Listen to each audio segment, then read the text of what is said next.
तो दोस्तों, एक सवाल जो हर किसी के दिमाग में आया होगा कि इस दुनिया में जीवन की शुरुआत कैसे हुई। क्या इसके पीछे कोई सुपर नेचुरल पावर थी या कोई बहुत ही एडवांस सिविलाइजेशन। और आज की हमारी मूवी में भी कुछ ऐसा ही दिखाया गया है, जिसमें इंसानों को बनाने वालों की खोज में कुछ एस्ट्रोनॉट एक अनजान ग्रह तक पहुंच जाते हैं। अब वो इस मिशन में कामयाब होंगे या नहीं, चलिए जानते हैं आज की वीडियो में। तो मूवी की शुरुआत में हम एक वीरान सुनसान दुनिया को देखते हैं और इसी जगह हमें एक एलियन शिप भी दिखाई देती है और उस एलियन शिप में से एक इंसान जैसा दिखने वाला एक शख्स सामने आता है, जो कि एक झरने के पास आकर के उस तरल पदार्थ को पी जाता है और उसके वो पीते ही वो एलियन शिप भी यहाँ से चली जाती है। और हम देखते हैं कि यहाँ पे अब उस आदमी की हालत धीरे धीरे खराब होने लगती है और यहाँ उसकी बॉडी अंदर से टूटने लगती है। न कि सिर्फ उसकी स्किन और हड्डियां, बल्कि उसके सेल्स और डीएनए तक की सब टूट जाता है और वो आदमी देखते देखते ही एक राख बन जाता है और वो पानी में गिर के उसी पानी में मिल जाता है। जिसके बाद इस दुनिया में एक नए जीवन की शुरुआत होती है। जिसके बाद टाइम बीतता है और हम देखते हैं सन 2089, जहाँ कुछ आर्कियोलॉजिस्ट एक गुफा को खोद के उसके अंदर जाते हैं, जिसमें थी डॉक्टर एलिजाबेथ शॉ और डॉक्टर हॉलोवे। ये दोनों ही एक गुफा में पहुंचते हैं, जहां इन्हें दीवार पे एक पेंटिंग मिलती है, जिसमें एक विशाल आदमी तारों के एक समूह की तरफ इशारा कर रहा होता है। जिसके बाद ये सीन यहीं कट होता है और हम कुछ और साल बाद का टाइम देखते हैं, जो कि था सन 2093। और यहाँ हम देखते हैं एक स्पेसशिप को, जिसका नाम प्रोमेथियस है, जो कि एक सीक्रेट लोकेशन पे जा रही है। और इस शिप के अंदर इस वक्त सिर्फ एक डेविड नाम का आदमी ही जग रहा था और डेविड यहाँ अपना टाइम काटने के लिए कई सारे अलग अलग काम करता है। वो साइकिल चलाता है, बास्केटबॉल खेलता है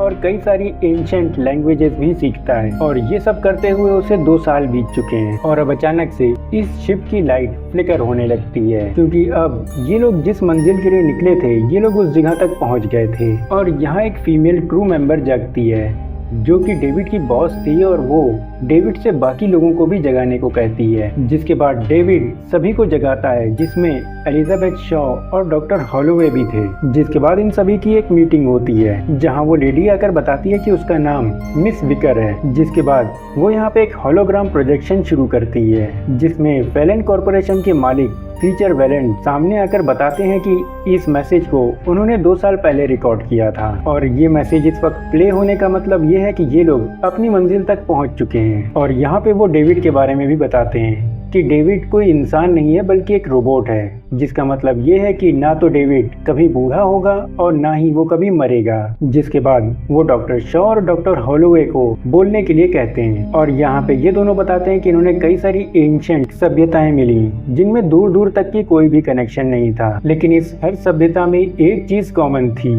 जो कि थी एक तस्वीर, जिसमें विशाल का इंसान एक तारों के समूह की तरफ इशारा कर रहा था। और इस जगह इन दोनों का मानना था कि ये वो लोग हैं जिन्होंने इंसानों को बनाया और इन्हें ये इंजीनियर्स कहते हैं और ये लोग यहाँ इन इंजीनियर्स को ही ढूंढते हुए आए हैं। जिसके बाद ये लोग अपने शिप को उस ग्रह के अंदर लेके जाते हैं, जहां उस ग्रह का मौसम बिल्कुल अर्थ के जैसा था, लेकिन उस ग्रह पे कोई भी जीव नहीं था, मानो वो ग्रह पूरी तरह से वीरान और खाली पड़ा हो। लेकिन तभी अचानक से डॉक्टर हॉलोवे को एक घाटी दिखती है, जो कि बिल्कुल सीधी बनी हुई थी, जिसे देख करके वो कहता है कि कुदरत कोई भी चीज सीधी नहीं बनाती, तो इस घाटी को जरूर किसी ने बनाया है। और उस घाटी के अंत पे एक बहुत ही बड़ा सा गुम्बद था। जिसके बाद ये लोग इसी घाटी में अपना शिप लैंड करते हैं और निकलने की तैयारी करते हैं और इस मिशन में इनके साथ डेविड भी चलता है। जिसके बाद ये लोग उस गुम्बद के अंदर पहुंचते हैं और यहाँ 5 फील्ड नाम का एक आर्कियोलॉजिस्ट अपने गैजेट्स की मदद से इस जगह को स्कैन करके यहाँ का मैप तैयार करता है। जिसके बाद ये लोग इस जगह के और अंदर जाते हैं, जहाँ इन्हें आगे जाकर पता चलता है कि इस जगह पे तो खुद का एक अपना वातावरण है, यानी कि इस जगह पे सांस ली जा सकती थी। जिसे देखकर यहाँ पे डॉक्टर हॉलोवे अपना हेलमेट उतार देता है और उसे देखकर एक एक करके सारे मेंबर अपना हेलमेट उतार देते हैं। वहीं डेविड को कुछ कंट्रोल स्विच मिलते हैं, जिन्हें प्रेस करते ही वहाँ एक होलोग्राम प्रोजेक्शन प्ले हो जाता है, जहाँ इनके सामने से वो इंजीनियर्स भागते हुए जाते हैं, मानो उनकी जान के पीछे कोई पड़ा हो। और ये लोग इस नज़ारे को देख के काफी ज्यादा हैरान होते हैं और उस प्रोजेक्शन का पीछा करते हैं। जहां इन्हें पता चलता है कि उनमें से एक इंजीनियर मारा गया और इन्हें उस इंजीनियर की सर कटी हुई लाश मिलती है और उस इंजीनियर का सर एक दरवाजे के दूसरी तरफ था, जिसे देखकर ये काफी खुश भी होते हैं और हैरान भी होते हैं। लेकिन 5 फील्ड यहाँ पे काफी डर चुका था, तो वो यहाँ से आगे न जाकर के शिप पे वापस जाने का तय करता है और वो अपने साथ मेलबर्न नाम के एक क्रू मेंबर को भी ले जाता है। जिसके बाद डेविड जाकर के उस दरवाजे को खोलता है और इन्हें उस इंजीनियर का सर मिलता है। लेकिन देखने वाली बात ये होती है कि इस दरवाजे के दूसरी तरफ सिर्फ वो सर नहीं था, बल्कि और भी कई सारी चीजें थी, जैसे कि इंसान के शक्ल की मूर्ति। इसके अलावा वहाँ की छत पे भी एक बड़ी सी पेंटिंग बनी हुई थी और साथ ही इस जगह पे कई सारे जार रखे हुए थे जिसके अंदर किसी तरह का ब्लैक लिक्विड था। जहाँ डेविड उस जार को छूने की कोशिश करता है, लेकिन डॉक्टर शॉ उसे रोक देती है। लेकिन तभी इन्हें पता चलता है कि इनके यहाँ होने की वजह से इस जगह का एटमॉस्फेयर पूरी तरह से बदल रहा है और साथ ही शिप का कैप्टन भी इन्हें कांटेक्ट करके बताता है कि इनकी तरफ बहुत ही बड़ा सा तूफान आ रहा है, तो इन्हें जल्द से जल्द शिप के ऊपर वापस आना होगा। तो ये लोग वहाँ से उस सिर को उठाकर उस जगह से निकलने लगते हैं। वहीं डेविड इस मौके का फायदा उठा के एक जार अपने साथ ले आता है उस शिप के ऊपर, जिसके बाद ये लोग अपने व्हीकल पे बैठकर उस शिप तक पहुँचते हैं और तभी अचानक वो सिर शिप के पास ही गिर जाता है। तो डॉक्टर शॉ उसे उठाने जाती है, पर तब तक कि इस जगह पे तूफान पहुंच जाता है और डॉक्टर शॉ उस तूफान की चपेट में आ जाती है। तूफान इतनी तेज होता है कि डॉक्टर शॉ इस जगह पे उड़ने लगती है हवा के बहाव की वजह से। लेकिन यहाँ पे डेविड पहुंच जाता है जो कि डॉक्टर शॉ को बचा लेता है। जिसके बाद इनके शिप का कैप्टन इनसे 5 फील्ड और मेलबर्न के बारे में पूछता है, तो इन्हें पता चलता है कि वो दोनों तो अभी तक की इस शिप पे पहुंचे ही नहीं। जिसके बाद शिप का कैप्टन उन दोनों से कांटेक्ट करता है और उनसे कहता है कि वो उन्हें लेने के लिए अगले दिन आएगा, क्योंकि अभी बाहर बहुत ही तेज तूफान चल रहा है। जिसके बाद ये लोग उस सिर के ऊपर अपने टेस्ट करने लगते हैं, जहां इनके टेस्ट की वजह से उस सिर में अचानक से जान आने लगती है, पर कुछ ही सेकंड्स के बाद उसकी हालत खराब होने लगती है। तो ये लोग उसे देख के डर जाते हैं और अपने सारे टेस्ट रोक देते हैं। लेकिन वो सिर स्टेबल नहीं होता है और आखिर में फट जाता है। जिसके बाद डॉक्टर शॉ उसका डीएनए सैंपल ले लेती है। वहीं डेविड उस जार में से किसी तरह का लिक्विड निकालता है और उसकी एक छोटी सी बूंद अपनी एक उंगली पे ले लेता है। जिसके बाद वो पहुंचता है डॉक्टर हॉलोवे के पास और उससे बात करते हुए वो डॉक्टर हॉलोवे को एक ड्रिंक ऑफर करता है और यहाँ पे बड़ी चालाकी से डेविड उस ड्रिंक के अंदर उस लिक्विड को मिला देता है और यहाँ पे डॉक्टर हॉलोवे उस ड्रिंक को पी जाता है। जिसके बाद हम देखते हैं 5 फील्ड और मेलबर्न को, जिनके पास कैप्टन का मैसेज आता है और वो यहाँ बताता है कि उसे इस जगह पे कोई चीज जिंदा डिटेक्ट हुई है और वो हिल चल रही है और वो चीज पश्चिम की तरफ है। तो इस जगह पे ये दोनों तय कर लेते हैं कि ये लोग पश्चिम की तरफ नहीं जाएंगे बल्कि उत्तर की तरफ चले जाएंगे। वहीं डॉक्टर हॉलोवे डॉक्टर शॉ के पास जाता है, जहाँ वो बताती है कि ये इंजीनियर्स असल में इंसानों के पूर्वज हैं और वो यहाँ पे उस डीएनए सैंपल को दिखाती है और बताती है कि ये इंसानों के डीएनए से पूरी तरह से मैच होते हैं। जिसके बाद ये दोनों इस खुशी को एक साथ सेलिब्रेट करते हैं। वहीं बाहर 5 फील्ड और मेलबर्न सोने की तैयारी कर रहे होते हैं और तभी अचानक इनके सामने एक अनजान जीव आ जाता है जो कि दिखने में अर्थ के सांप जैसा था और इस जगह 5 फील्ड मेलबर्न को उससे दूर रहने के लिए कहता है। लेकिन यहाँ पे मेलबर्न नहीं सुनता और उस जीव की तरफ अपना हाथ बढ़ा देता है और इस जगह पे वो जीव अचानक से मेलबर्न का हाथ पकड़ लेता है और यहाँ उस एलियन जीव में इतनी ताकत थी कि वो इस जगह मेलबर्न का हाथ तोड़ देता है और हालात को बिगड़ता देख 5 फील्ड उस जीव को काट देने का तय करता है और जैसे ही वो उसे काटता है उसके अंदर से खून की जगह एसिड निकलता है जो कि 5 फील्ड के ऊपर गिर जाता है और वो जीव मेलबर्न के सूट के अंदर घुस जाता है और उसके जरिए वो उसके हेलमेट तक पहुंच जाता है और उसके बाद वो उसके शरीर के अंदर घुस जाता है। वहीं अगले दिन जब डॉक्टर हॉलोवे उठता है तो उसे अपनी आंखों में एक इन्फेक्शन दिखाई देता है, जिसे देखकर वो थोड़ा सा घबरा जाता है लेकिन शिप पर किसी को बताता नहीं। वहीं शिप का कैप्टन हॉलोवे और डॉक्टर शॉ दोनों को कांटेक्ट करके बताता है कि इन्हें उसके साथ उस गुंबद में चलना होगा क्योंकि 5 फील्ड और मेलबर्न की कब से कोई खबर नहीं आई। जिसके बाद ये लोग वहां से निकल जाते हैं। वहीं इनके साथ डेविड भी था, पर यहाँ पे वो इनसे अलग हो जाता है, मानो इस जगह पे डेविड का एक अपना खुद का मिशन हो। जिसके बाद ये उस गुंबद तक पहुंचते हैं जहां डॉक्टर हॉलोवे की हालत धीरे धीरे बिगड़ने लगती है, लेकिन वो अभी भी किसी को नहीं बताता। वहीं इनसे अलग डेविड को एक दरवाजा मिलता है जिसके अंदर वो जार हजारों की तादाद में रखे हुए थे। इसके अलावा वहाँ पे उन इंजीनियर्स की लाशें भी थी, यानी जो इंजीनियर्स वहाँ पे से बच के निकल गए वो इस जगह आकर मारे गए। जिसके बाद वो एक खास तरह के कमरे में पहुँचता है। वहीं दूसरी तरफ इन सबको मेलबर्न की लाश मिलती है, लेकिन यहाँ पे 5 फील्ड का कोई भी अता पता नहीं होता। वहीं डॉक्टर हॉलोवे की तबीयत बहुत खराब होने पर वो डॉक्टर शॉ को बताता है, जो कि उसे तुरंत शिप पर वापस लौटने को कहती है। उधर डेविड उस कमरे के अंदर एक बटन को दबाता है, जिससे कि उस जगह एक होलोग्राम चलने लगता है और इस जगह डेविड को पता चलता है कि ये कोई गुंबद या फिर कोई मकबरा नहीं, बल्कि ये जगह एक स्पेसशिप थी और यहाँ वो इंजीनियर्स अर्थ की ओर जा रहे थे। लेकिन क्यों, उसके बारे में हमें कुछ देर बाद पता चलेगा। इसके अलावा इस जगह पे डेविड को एक इंजीनियर जिंदा भी मिल जाता है। वहीं ये लोग डॉक्टर हॉलोवे को लेकर शिप तक पहुंचते हैं, लेकिन मिस विकर उसे अंदर आने से मना कर देती है और सिर्फ इन लोगों को ही आने को कहती है। लेकिन यहाँ पे डॉक्टर शॉ हॉलोवे को छोड़ने के लिए तैयार नहीं थी और इस जगह हॉलोवे समझ चुका था कि अब वो बच नहीं सकता, तो वो खुद विकर की तरफ चला जाता है, जो कि उसे जला देती है और इस जगह उसकी मौत हो जाती है।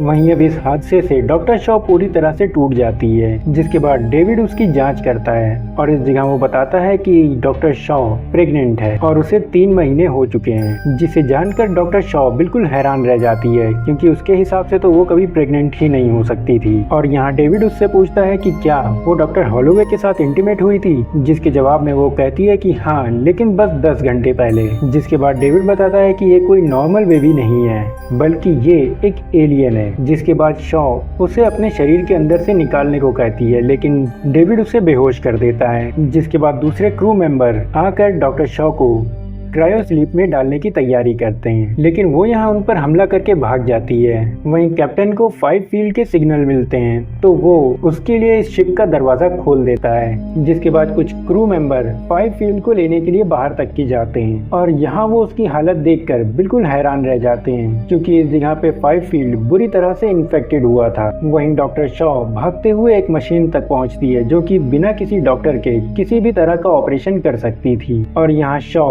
उस मशीन के अंदर चली जाती है और वो मशीन शॉ का ऑपरेशन करके उस एलियन बेबी को बाहर निकालती है, या फिर कहें कि उस एलियन को बाहर निकालती है। और यहाँ पे ये सारा काम डॉक्टर शॉ को खुद ही करना पड़ता है। वहीं 5 फील्ड अंदर आकर कई सारे क्रू मेंबर्स को मार देता है, जिसके बाद कैप्टन आकर के उसे खत्म कर देता है। वहीं डॉक्टर शॉ उस मशीन से निकलने के बाद एक कमरे में पहुंचती है, जहां का नजारा देख करके तो वो पूरी तरह से हैरान रह जाती है, क्योंकि उसके सामने फीचर विलेन थे, जो कि इस पूरे सफर में सोए हुए थे। जिसके बाद यहाँ डॉक्टर शॉ उनसे पूछती है कि वो आखिर यहाँ पे क्यों आए हैं, तो यहाँ पे विलेन उससे बताते हैं कि वो यहाँ इंजीनियर से मिलने आया है। तो डॉक्टर शॉ यहाँ पे बताती है कि कोई फायदा नहीं, क्योंकि वो सारे के सारे इंजीनियर्स इस जगह पे मारे जा चुके हैं।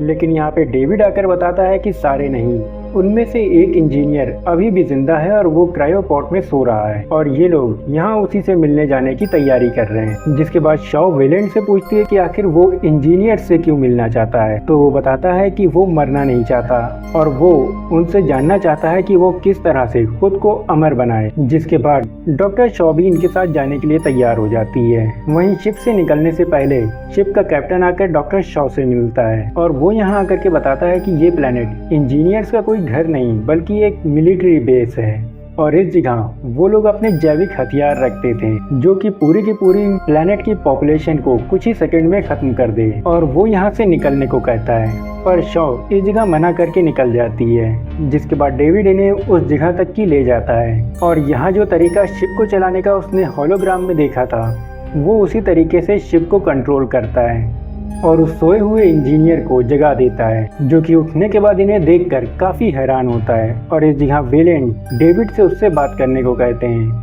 और यहाँ पे इंजीनियर और डेविड आपस में बात करते हैं, लेकिन अचानक से वो इंजीनियर डेविड का सर उखाड़ देता है और साथ ही वो डॉक्टर शॉ और मिस्टर वेलेंट पे भी हमला कर देता है, जिससे कि आखिरकार अब वेलेंट की मौत हो ही जाती है। जिसके बाद वो इंजीनियर इस शिप को स्टार्ट करने लगता है। वहीं डॉक्टर शॉ इस जगह से बाहर निकलती है और वो बाहर निकलकर प्रोमेथियस शिप के कैप्टन से कांटेक्ट करती है और उसे सब बताती है। शॉ यहाँ कैप्टन से कहती है कि अगर ये शिप इस जगह से निकल गया तो ये सीधे धरती तक की पहुंचेगा और वो वहां पहुंचकर हर एक इंसान को मार देगा। तो यहाँ इन्हें किसी भी हाल में इस शिप को यहीं रोकना होगा। लेकिन शिप का कैप्टन कहता है कि ये कोई जंगी जहाज नहीं और इस शिप पे कोई भी हथियार नहीं है। जिसके बाद इनके पास बस अब एक ही रास्ता बचा था कि ये अपने शिप को उस एलियन शिप से जा करके टकरा दें। हालांकि इस जगह पे विकर इन्हें ये काम करने के लिए मना करती है।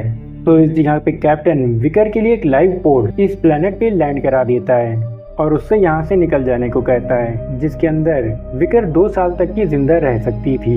जिसके बाद विकर वहाँ से चली जाती है और अब शिप के अंदर बस कैप्टन और उसके 2 साथी बचे थे, जो अर्थ को बचाने के लिए अपना सब कुछ कुर्बान करने के लिए तैयार थे। जिसके बाद जैसे ही वो एलियन शिप उड़ता है, ये लोग अपना शिप ले जाकर के उससे टकरा देते हैं, जिससे कि एक बहुत ही बड़ा धमाका होता है, जिसमें कैप्टन और उसके दोनों साथी मारे जाते हैं और वो शिप वापस उसी प्लेनेट पे गिर जाता है। वहीं हम देखते हैं कि विकर अपने लाइफ पोर्ट की तरफ भाग रही होती है और वो एलियन शिप सीधे आकर के विकर के ऊपर गिरता है और वो यहाँ पे मारी जाती है। लेकिन यहाँ अभी भी सब कुछ खत्म नहीं हुआ था, क्योंकि इस जगह पे डेविड शॉ को कांटेक्ट करता है और बताता है कि वो इंजीनियर शॉ को मारने के लिए आ रहा है। तो इस जगह पे डॉक्टर शॉ उसी लाइफ पोर्ट के अंदर चली जाती है और इसी लाइफ पोर्ट के एक दरवाजे के पीछे वो एलियन जीव था, जिसका साइज अब काफी बड़ा हो चुका था। और तभी अचानक इस जगह पे वो इंजीनियर आ जाता है और जैसे ही वो इंजीनियर शॉ के पास पहुंचता है, शॉ उस दरवाजे को खोल देती है जिसमें वो एलियन था। और इस जगह पे वो एलियन उस इंजीनियर को अपने टेंटिकल से जकड़ लेता है और इन्फेक्टेड करके मार देता है। जिसके बाद हम डॉक्टर शॉ को देखते हैं, जो कि इस बड़े से प्लेनेट पे अकेली घूम रही थी, क्योंकि अब उसके साथ का इस जगह पे कोई भी जिंदा नहीं बचा था और यहाँ से निकलने की भी कोई भी उम्मीद नहीं थी। लेकिन तभी यहाँ पे डेविड शॉ से फिर कांटेक्ट करता है और उससे वो मदद मांगता है। तो शॉ यहाँ पे उसकी मदद करने से मना कर देती है। तो इस जगह पे डेविड बताता है कि अगर वो उसकी मदद करेगी तो बदले में डेविड उसे इस जगह से निकाल देगा, क्योंकि इस प्लेनेट पे सिर्फ एक यही शिप नहीं था, इसके अलावा भी यहाँ पे कई सारे शिप्स थे। जिसके बाद डॉक्टर शॉ जाकर के डेविड को उस जगह से निकाल के लाती है और यहाँ पे वो अर्थ पे ना जाकर उन इंजीनियर्स के प्लेनेट पे जाने को कहती है। जिसके बाद ये लोग उस प्लेनेट से निकल जाते हैं और हम उस इंजीनियर की लाश देखते हैं, जिसके अंदर से एक और ही जेनोफेज निकलता है, यानी वही खतरनाक एलियन। और इसी जगह पे ये मूवी खत्म हो जाती है। तो गाइज, ये थी प्रोमेथियस मूवी की एक्सप्लेनेशन। मुझे पता है इस मूवी से रिलेटेड आपके दिमाग में 3 सवाल जरूर होंगे कि आखिर डेविड ने डॉक्टर हॉलोवे के ऊपर एक्सपेरिमेंट क्यों किया, साथ ही इंजीनियर्स अर्थ को क्यों खत्म करना चाहते थे, और डॉक्टर शॉ उन इंजीनियर्स के प्लेनेट पे पहुंचकर आखिर क्या करेगी। और इन सभी बातों के जवाब आपको मिलेंगे एलियन कॉन्वेंट मूवी के अंदर, जो कि इस मूवी का सीक्वल है। तो बस गाइस, अब ये वीडियो यहीं तक। आपको ये वीडियो कैसा लगा मुझे कमेंट में जरूर बताना। वीडियो पसंद आया हो तो लाइक करना, चैनल पे नए हो तो सब्सक्राइब जरूर करना। तो अब मैं सुफियान इजाजत चाहता हूँ। Good luck.